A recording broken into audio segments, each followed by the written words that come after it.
What is reasonable expectation of privacy under the Fourth Amendment? Imagine walking down the street and feeling like your personal space is completely your own.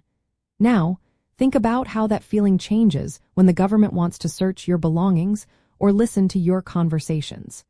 What makes some places or information private and others not? That's where the idea of reasonable expectation of privacy comes into play. It helps decide when your privacy is protected by the law and when it isn't.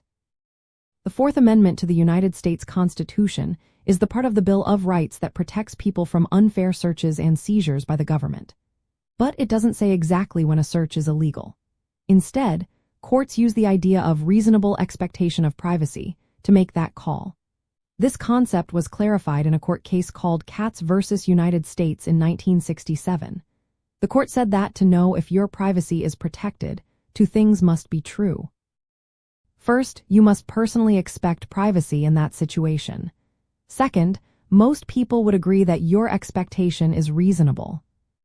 For example, if you are inside your home, you generally expect privacy.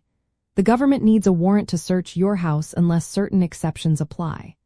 But if you are in a public park, you might not have the same expectation because it's open to everyone. The courts look at whether your privacy expectation is something most people would agree makes sense given the situation. Your personal effects like your purse, backpack, or electronic devices are also protected if you expect privacy in them. If you hide your phone or a letter in a private place, the law recognizes that you want to keep that information private.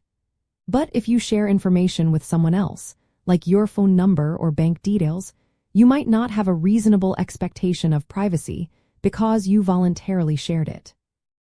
Technology has made privacy more complicated. For example, if you use a cloud service or share data with third parties, courts may decide you don't have a reasonable expectation of privacy in that information.